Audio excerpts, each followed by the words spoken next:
আসসালামু আলাইকুম। আরব আমিরাত প্রবাসী ভাইগণ, আশা করি আপনার প্রত্যেকে ভালো আছেন। আরব আমিরাত রুটে টিকিট কেলেঙ্কারি শুরু। দুবাইয়ে 30,000-এর টিকিট এখন দ্বিগুণ দামে বিক্রি হচ্ছে। চলুন খবরে বিস্তারিত জেনে নেওয়া যাক। প্রবাসী ও শ্রমিক যাত্রীদের গলা কাটছে কিছু ট্রাভেল এজেন্সি এবং এয়ারলাইন্স, আর এতে করে হাতে নেওয়া হচ্ছে বড় অঙ্কের মুনাফা। এখানে একেবারেই নির্বিকার বেসামরিক বিমান পরিবহন ও পর্যটন মন্ত্রণালয় সিন্ডিকেটের সঙ্গে তাদের যোগসাজশের বড় অভিযোগ উঠেছে। বাংলাদেশ থেকে মধ্যপ্রাচ্যের যে কোনো রুটে, বিশেষ করে আরব আমিরাত এবং সৌদি আরবের টিকিট যেন এখন সোনার হরিণ। এছাড়া আপনি যদি রাউন্ড কোনো টিকিট কাটতে চান আরব আমিরাতে, আপনার খরচ পড়বে প্রায় 70 থেকে 80,000 টাকার মধ্যে। অথচ গত 2 সপ্তাহ আগে এই টিকিটও কিন্তু প্রায় 40 থেকে 50,000 টাকার মধ্যে পাওয়া যেত। গত এপ্রিল থেকে জুলাই মাস পর্যন্ত এই সকল টিকিটের দাম নেমে এসেছিল 30,000-এর কোটায়। এছাড়া গতকালকে দেখা যায় ঢাকা থেকে কুয়েতগামী যাত্রীরা টিকিট কিনেছে 1,18,000 টাকায়। একইভাবে রিয়াদের টিকিটও পাওয়া যাচ্ছে না, যেগুলো পাওয়া যাচ্ছে তারও দাম প্রায় 90,000 টাকা। বিশেষ কিছু এজেন্সির কাছে গ্রুপ আকারের যাত্রীর নাম ছাড়া এই সকল টিকিট ব্লক করা আছে। অথচ গত সরকার কিন্তু ফেব্রুয়ারি মাসে যাত্রীর নাম ও পাসপোর্ট ছাড়া বুকিং করা যাবে না টিকিট, এই মর্মে নির্দেশনা প্রদান করেছিল। এই সকল এজেন্সি টিকিটগুলো 90,000 থেকে কিছু কমে বিক্রি করেছে, যার ফলে তাদের ব্যবসা খুবই জমজমাট।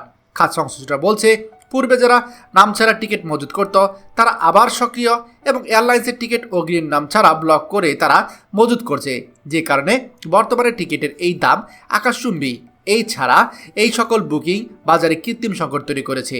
এয়ারলাইন্সগুলোর জিএসগুলো তাদের লাভের একটি অন্যতম খাত হিসাবে বিবেচনা করে অগ্রিম টিকিট ব্লক করে এবং নিম্নমূল্যের টিকিটগুলো ব্লক করে তাদের পছন্দের কয়েকটি সিন্ডিকেট এজেন্সির মাধ্যমে বাজারে $200 থেকে $300 বাড়তি দামে বিক্রি করে। গত ফেব্রুয়ারি মাসে সরকার গঠিত তদন্ত কমিটি এ বিষয়ে তদন্ত করে এখন পর্যন্ত কোনো ব্যবস্থা নিয়েছে কিনা তা কোনো সংবাদ মাধ্যমে আমরা জানতে পারিনি। বিমান মন্ত্রণালয় কর্তৃক আকাশপথে যাত্রীদের স্বার্থ সংশ্লেষণের জন্য গঠিত টাস্কফোর্সে কোনো অ্যাকশন দেখা যাচ্ছে না। কয়েকটি এজেন্সি এবং জিএসএকে শোকজ দিয়ে তাদের দাঁড় সারাগাছের কাজ করেছে বলে অভিযোগ রয়েছে। এ বিষয়ে বিমান মন্ত্রণালয় কোনো অফিসার কথা বলতে রাজি হয়নি। উল্লেখ্য, আকাশপথে যাত্রীদের স্বার্থে গত 11 ফেব্রুয়ারি সরকার 10 দফার নির্দেশনা প্রদান করেছিল, কিন্তু এয়ারলাইন ট্রাভেল এজেন্সি বা জিএসএ কেউই এই দফাগুলো মানছেন না। এ বিষয়ে সরকারি মনিটরিংও নেই বলে জানিয়েছে খাত সংশ্লিষ্ট একাধিক প্রতিষ্ঠান। একজন প্রবাসী যিনি কিনা প্রবাসী থাকেন, তারা কিন্তু দেখা যায় 2 বছর 3 বছর পর পর দেশে আছেন।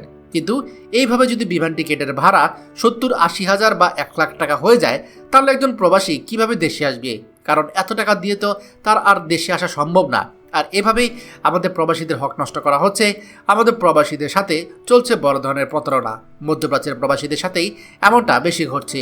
খবরটি আমাদের আরব আমিরাতে সকল প্রবাসীদের সাথে এখনই শেয়ার করে সবাইকে এই গুরুত্বপূর্ণ খবরটি জানার সুযোগ করে দিন। আর আপনি যদি আমাদের এই চ্যানেল নতুন হয়ে থাকেন, অবশ্যই আমাদের চ্যানেলটিকে সাবস্ক্রাইব করুন আরব আমিরাতে সকল গুরুত্বপূর্ণ খবর সবার আগে পাওয়ার জন্য। ধন্যবাদ সবাইকে। আমাদের সকল ভিডিও আপডেট সবার আগে পেতে আমাদেরকে সাবস্ক্রাইব করুন। সাবস্ক্রাইব করতে সাবস্ক্রাইব বাটনে ক্লিক করুন এবং বেল আইকনটি চাপুন, যাতে আমাদের কোনো লেটেস্ট ভিডিও আপনি মিস না করুন।